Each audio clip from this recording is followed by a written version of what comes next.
Labas rytas, mėlyjei. Turbūt būčiau labai įžūlus ir neatsakingas pradėjęs šitą labai garbę auditoriją mokyti arba sakyti, ką jūs turėtume daryti. Aš manau, kad visą tą, ką aš dabar papasakosiu, norėčiau, kad jūs priimtumėte tiesiog kaip žmogaus iš tam tikro sektoriaus, iš šono požiūrį į problemas, kurios Lietuvoje šiandien egzistuoja, į problemas, kurios egzistuoja pasaulyje. Ir mano noras yra, kad mes kartu visi galvotume, o ką mes galim padaryti, kad iš esmės Lietuva turėtų ateitį. Nes ta ateitis, kuo mes dabar toliau gyvenam, kuo mes labiau įsitvirtam savo laisvę, vis man kartais atrodo, kad jinai yra vis didesniam rūke. Kalbėdamas paskutiniu metu aš daug dėmesio skiriu tam, kas vyksta globaliam pasaulyje. Iš tikrųjų, technologiniai pokyčiai šiandien diktuoja visiškai kitokį ritmą, negu mes buvome įpratę prieš tai. Aš dažnai sakau, kad dar niekada taip greit nesisuko gaublys, dar niekada taip greit nesikeitė technologijos, dar niekada mes tiek nebegalėjom prognozuoti, kas mūsų laukia ateityje. Labai įdomus tyrimai yra, kada klausim vadovų, įmonių vadovų, kaip jūs matote ateitį. Tai reikia pasisakyti, kad ir jiems ateitis vis kuo toliau, to atrodo labiau neapibrėžta. Jeigu anksčiau įmonės planuodavo 10 metų laikotarpį savo investicijom, savo plėtrai, tai dabar, kada apklausiam įmonių vadovus, tai beveik 2/3 vadovų ilgiausią horizontą, kurį mato savo įmonėm, bemato tik 3 metus. Retas, kuris mato 5 metus ir tik vienetai mato 10 metų į priekį. Dėl to, kad globalaus pasaulio pokyčiai, technologiniai pokyčiai įneša labai daug neapibrėžtumo. Ir viena aišku, kad šiandienai mums reikės su to susitaikyti, tai yra nauja gyvenimo norma. Pramonė irgi keičiasi. Kaip jūs puikiai žinot, prasidėjo 4. pramonės revoliucija, kuri yra pagrįsta skaitmena, pagrįsta naujom ryšio technologijom, pagrįsta tuo, kad kompiuteriai, išmanios technologijos vis daugiau atims darbo vietų. Jau šiandien yra gamyklų, beje, ir Lietuvoje jau yra gamyklų, apie tai turbūt girdėt, Šiauliuose, kur gamykla veikia be žmonių. 3 pamainą naktį dirba įmonė tik tai įrenginiai, jokių iš jų žmonių nebėra. Ir tai yra vėlgi nauja norma, kuri laukia mūsų visų. Ir kaip tam pokytį šiandien dienai išlikti valstybei, kaip tam pokytį išlikti įmoniai, kaip tam pokytį išlikti žmogui, iš tikrųjų tai yra didysis klausimas šiandien, kuris turbūt liečia mus visus ir be abejonės labai liečia tuos, kurie ruošia tos mokytojus gyventi šiandien naujoj pasikeitusioj aplinkoje, kurie turės papasakoti dar mūsų vaikam ir anūkam, kaip reikės gyventi šitoje ateityje. Visada kalbėdamas apie tvarę valstybės ateitį pradedu nuo to 3 banginiai, kurie laiko valstybę. Tai be abejonės yra žmonės, žmogiškieji ištekliai, tai yra finansai ir tai yra visa konkurencinė aplinka, kuri sąlygoja mūsų visų veikimą. Tai jeigu kalbėt šiandien apie demografiją, apie tai jūs irgi esate be galo daug girdėję turbūt, nes mes tą temą ypatingai stipriai katalizuojam, tai demografinė ateitis kol kas tikrai Lietuvai nieko gero nežada. Žmonių skaičiaus mažėjimas, ir kaip tik, man atrodo, vakar ar užvakar buvo paskelbti naujieji skaičiai, pernai iš Lietuvos emigravo 44 000 žmonių, grįžo 20 000, bet tai yra mažiau negu užpernai, truputėlį vėl lėtėja grįžtančiųjų skaičius. Lietuvoje mirė beveik 10 000 žmonių daugiau negu gimė. Tai bendras mūsų metinis nuostolis 33 000 žmonių. Tai suprasti reikia, kad Lietuvoje kasmet sumažėja vienu miestu. Dar yra kita negera medalio pusė, tai kad šiandien didžiausia turbūt dirbančių žmonių grupė darbingo amžiaus yra būtent 55-65 amžiaus. Tai yra 224 000 žmonių šiandien tokio amžiaus yra esminė, didžiausia dirbanti grupė, kuri, kaip jūs puikiai suprantat, po 10 metų išeis į pensiją. Antra pagal dydį grupė yra 45-55 metų, kuri irgi po 10 metų bus jau prieš pensinio amžiaus. Ir po to pareina duobė, mūsų negimusių vaikų, mūsų emigracijos duobė, kuri iš esmės vėl didžiulį krūvį uždeda štai valstybei. Mes ne tik, kad turėsim žymiai daugiau vyresnio amžiaus žmonių, turėsim žymiai daugiau pensininkų, kuriem reikės daug daugiau sveikatos priežiūros, daug daugiau reikės socialinės priežiūros, reikės, aišku, ir pensijas mokėti ir taip toliau. Bet mes neturėsim gamyboje esančių žmonių. Mes neturėsim tų kūrėjų, kurie yra labai svarbus valstybės ekonomikai. Ir mes tada keliam klausimą, o kiek tvari yra valstybės plėtra? Jeigu sumažėjam iki 25 metų pagal prognozes iki 2,5–2,6 milijonų gyventojų, dabar mes turim 2,85 milijonų gyventojų. Klausimas yra tada labai svarbus tas, o kaip mes išlaikysim šitos valstybės visą infrastruktūrą? Plačiaja prasme, aš kalbu ne tik apie kelius, ne tik apie komunikacijas, aš kalbu apie visą socialinę infrastruktūrą, švietimo infrastruktūrą, sveikatos infrastruktūrą, tam reikės milžiniškų pinigų. Mūsų valstybė yra sukurta su visa infrastruktūra beveik 4 milijonam gyventojų. Ir tam reikia pinigų šiandien, kad tą infrastruktūrą palaikyti.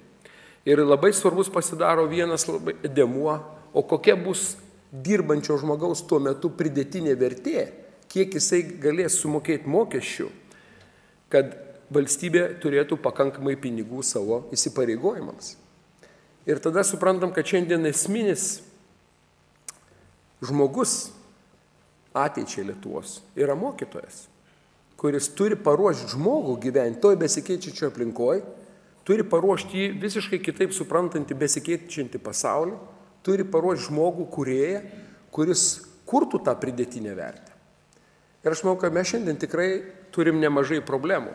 Jau vien tai, kad tik tai šiandien pradėjom apie tai kalbėti, aš turiu omeny įtraukiant socialinius partnerius, man atrodo, tai jau yra ženklas, kad mes vėluojam.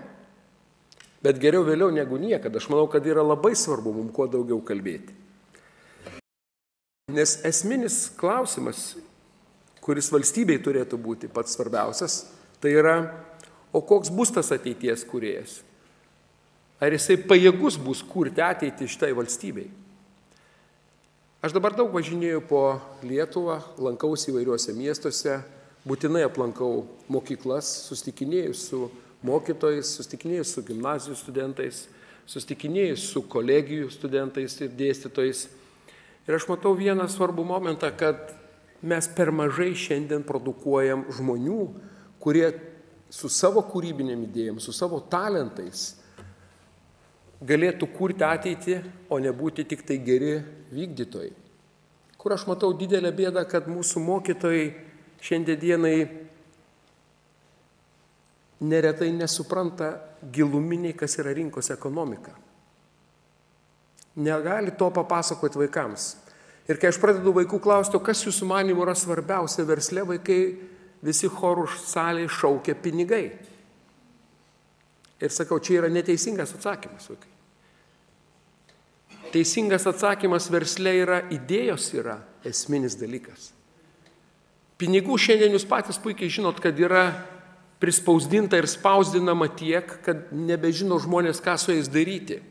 Jūs žinot, kad šiandien ES vien į mėnesį produkuoja 80 milijardų eurų. Jeigu jie būtų paversti popieriniais, tie pinigai dabar dėka kompiuterių nebereikia šiandien spausdinti tiek daug jų, tai reikėtų didžiulių saugyklų, kur juos laikyti. Bet nieks nebežino, ką su tais pinigais daryti šiandien. Ir dėl ko nežino, dėl to, kad mes neturim idėjų. Ir dėl to, kad tos idėjos neateina iš ten, iš kur jos turi ateiti, jos neateina iš jaunimo, kurie turi suprasti greičiau besikeitinti pasaulį ir pradėti prisitaikyti naujam gyvenimui. Tai kalbant apie ateities kūrėją, norom, nenorom pradedi kalbėti ir apie jo mokytoją. O ir iš tikrųjų, ar šiandien mokytojai giluminiai supranta tuos iššūkius, kurie yra pasaulyje šiandien, kurie keičia tą pasaulį taip greitai? Ar mokytojai supranta, kokių kompetencijų reikia perduoti vaikams? Ar mokytojai supranta, kad šiandien jie nebegali būti tie 20 amžiaus, 19 amžiaus mokytojai, kurie vaikams labai didaktiškai perduoda informaciją, prašo jų pakartoti ir įsivaizduoja, kad jų misija baigėsi. Šiandien keičiasi mokytojų vieta gyvenime ir ypatingai mokyklai. Mokytojas turi būti jau kolega mokiniui. Tai yra šiandien nauja realybė. Informacijos pasaulis leidžia šiandien vaikams turbūt tiek pat prieiti prie informacijos kaip ir mokytojai. Bet vaikas visada bus silpnesnė vieta dėl to, kad vaikas ko nežino, jis nežino, ką su šitą informaciją daryti. Klausimas didysis yra, kaip su vaiku dirbant papasakoti tos informacijos svarbą, kaip papasakoti, kur yra jos esmė iš tikrųjų. Ir aš manau, kad čia ypatingai svarbu yra, ir aš įsitikinęs, kad jūs diskutuojate tom temom, nes jau čia ir yra esmė, ką turėtų daryti tie, kurie ruošia mokytojus, tie, kurie juos paleidžia į gyvenimą. Pasikeitę dalykai atsispindi ir visose įžvalgose, kurias šiandien Lietuvai siunčia mūsų aplinka. Aš turiu omeny visų pirma Europos komisijos išvados apie tai, kaip atrodo Lietuvos švietimas. Aš turiu omeny mūsų ekonominio bendradarbiavimo organizacijos įžvalgos. Jos kalba visą laiką apie tą patį. Aš nenoriu cituoti, bet kai kurie sakiniai mano galva labai svarbus yra. Man teko praeitą savaitę pietauti su OECD generaliniu direktoriumi, kuris buvo atvažiavęs 2 dienom į Lietuvą ir kalbėjom būtent apie švietimo problemas ir apie švietimo svarbą. Ir OECD, kaip jūs žinote, tai yra 34 valstybių organizacija, kuri iš esmės tai yra išsivysčiusių ir labiausiai pažengusių valstybių klubas, analizuoja visose valstybėse tą pačią problemą ir pažymi, kad švietimas darosi bazinė platforma šiandien valstybių ateičiai. Ir kalba apie tai, kad mokytojų parengimas dabar turi užtikrinti ne tik bazinį jų parengimą ir jų dėstymo dalyko išmanimą bei pedagoginį išsilavinimą, bet ir ugdyti žinias ir gebėjimus praktikoje reflektuoti aplinkos tendencijas. Formuojant mokytojų parengimo programą yra būtina ją reguliariai atnaujinti, atsižvelgiant į dabartinių mokyklų vadovų ir mokytojų lyderių pastabas. Pradedantiems mokytojams turi būti sukurta labai atidžiai atrinktų mentorių pagalbos sistema. Tai tik tai keletas sakinių iš paskutinių pasiūlymų, kaip turėtų keistis Lietuvos švietimo sistema. Labai iškalbingas yra verslumo Europos mokyklose vertinimas, kurį aš įsitikinęs jūs visi esat skaitę. Jis yra nesenai paskelbtas ir dėja, bet Lietuva ten neblizga. Jeigu kitos šalys šiandien ugdydamos pagrindinius įgūdžius vaikams skiria didžiulį dėmesį, aš kalbu dabar apie ES valstybės, apie tai, kaip organizuoti projektinį darbą, kaip naudoti, tam tikras situacijų analizės, kaip mokinti tarpdiscipliniškai vaikus, kaip, ugdyti jų vadovavimo įgūdžius, kaip jų ugdyti įgūdžius veikti komandose, be kurių neišvengiamas yra 21 amžiaus pasaulis. Tai aš nenoriu čia dabar apkrauti jūsų, bet tikrai šita informacija visa yra internete. Jeigu pažiūrėtume, kaip Lietuva atrodo, tai atrodo viena iš liūdniausių tarp ES valstybių. Nes visi tie įgūdžiai nei pradžios mokykloje, nei viduriniai mokykloje, nei gimnazijose nėra ugdomi. Ir Lietuva, jeigu pažiūrėti žemėlapį, kuris yra be galo iškalbingas, europinius pinigus šiandien dienai net nenaudojo šiandien verslumo ugdymui valstybėje. Kitaip tariant, mūsų pinigai, kuriuos mes tikrai gausiai gaunam iš Europos struktūrinių fondų, nueina ne tam kūrėjui ateities, nueina pastatų renovacijai. Ir tik tai bėda yra ta, kad tie pastatai likę yra be turinio, be idėjos, tie pastatai likę be žmogaus kūrėjo ir galų gale jie liks tik tai istorijai, kaip prisiminimas apie tai, kaip Lietuva nesuprato, kaip pasikeitė pasaulis. Labai reikia suprasti pokyčius dar ir kita prasme. Švietimo pati ne tik tai kokybė keičiasi, pačios technologijos keičia ir švietimą. Atsirado daug galimybių šiandien interaktyviai mokintis. Ir vaikai tą irgi pagauna ir jau šiandien dieną žinau ir studentų, ir be abejonės ir mokinių, kurie geba internete susirasti savo ir verslumo pamokas, ir įvairias programas, kurios padeda jiem greičiau jungtis į pasaulį. Ir aš manau, kad šiandien dienai būtent ugdant mokytoją labai svarbu, kad su tom žiniom jis būtų irgi supažindintas, kaip technologijas keičia patį ugdymo procesą. Ir labai svarbu yra mokyklose turėti pačias naujausias tas technologijas, nes priešingų atveju aš bijau, kad dėmesys ir mokytojai nuo vaikų keisis. Verslas yra iš tikrųjų sunerimęs dėl to. Dėl tos priežasties, kad mes jaučiam šiandien tų kūrybingų žmonių stygių, mes jaučiam šiandien stygių žmonių, kurie ateina iš universiteto, jie kitaip supranta pasaulį, negu pasaulis iš tikrųjų šiandien yra. Kada vaikų paklausime apie tai, kaip jums atrodo, ar jūsų diplomas sukurs jums gerą darbo vietą, ar sukurs jums ateitį ir gerą atlyginimą, 75% vaikų atsakė, kad taip. Ir dėja tik tai 22% darbdavių atsakė, kad jie žiūri į diplomą ir skaito į, kas ten yra parašyta. Iš esmės visų darbdavių noras yra turėti tos kūrybingus, tos šiandien suprantančius pokyčius žmonės, tuos teisingus žmonės tam autobuse, kuris važiuos į ateitį. Ir prie tų žmonių kūrimo be abejonės pagrindą daro mokykla. Ir mokytojai esminiai yra valstybės mūsų ateičiai. Dažnai kalbėdamas apie valstybės ateitį kalbu apie neseną praeitį. Mes prieš 26 metus iškovojom nepriklausomybę. Ir dažnai įsivaizdavom, kad nepriklausomybė ir laisvė mums yra tikslas. Mes tik dabar pradedam įsisąmoninti, kad nepriklausomybė ir laisvė iš esmės yra tik tai priemonė. Iš esmės tai yra tik tai priemonė kurti savo gerovę, savo šeimos gerovę, savo valstybės gerovę. Ir tas įsisąmoninimas nėra giliai dar šiandien tautoj. Mes dar nesuprantam, kad laisvė ir nepriklausomybė neatsiejama nuo atsakomybės. Mes dar vis tebe galvojame apie tai ir su ta kupra didelė dalis žmonių šiandien Lietuvoje gyvena, kad kažkas yra atsakingas už juos ir už jų ateitį. Tas ypatingai matosi važiuojant regionuose.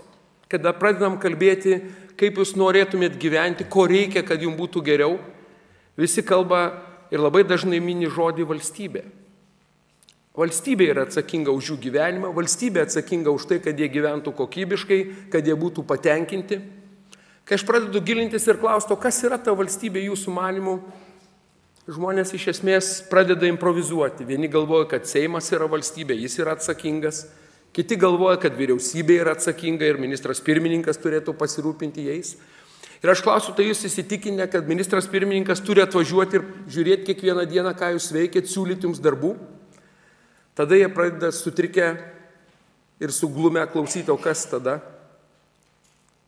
Ir aš sakau, viskas prasideda nuo jūsų pačių. Reikia suprasti, kad atsakomybė tai nuo jūsų prasideda. Jūs turit pradėti galvoti kitaip. Ką aš galiu daryti kitaip? Kuo aš galiu būti naudingas kitam? Jūsų vertė atsiskleidžia per pridėtinę vertę sukurtą kitam žmogui, kitai bendruomeniai. Žmonės dažnai apie tai nemąsto. Ta kupra dažnai ir mums lemia mūsų žingsnius. Aš manau, kad ir jums taip pat lygiai. Ir jūs kartais laukiat, kad kažkas pasakys, ką reikia daryti. Kažkas parašys naujas programas jums, pasakys, kaip pasikeitė pasaulis, sudės tą į knygas, padarys metodiką. Man įdomu būna, kad kalbantis su žmonėmis, kurie giliai supranta, kas vyksta pasaulyje, sako, švietimo politika turėtų sudiktuoti mums politikai. Ar galėtumėt, sakau, pasakyti, kuris dabar politikas galėtų jums papasakot, kokia ta švietimo politika turėtų būti? Ar ne jūs esate tie, nuo kurio priklauso šiandien ta politika?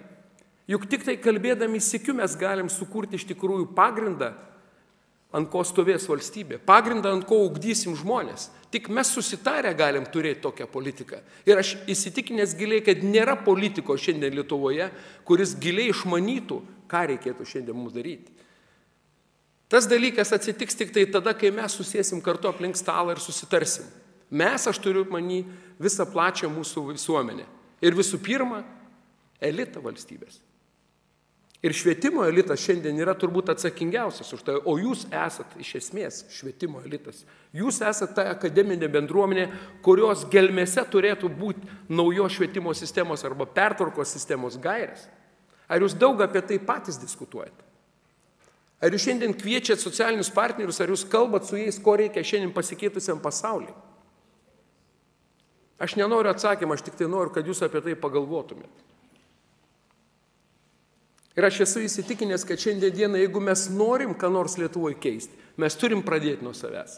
Mes turim patys išdiskutuoti šiandien, kokios mums reikia švietimo sistemos, ir mes turim spausti politikus, kad tokia būtų jinai ir priimta, ir būtų vykdoma.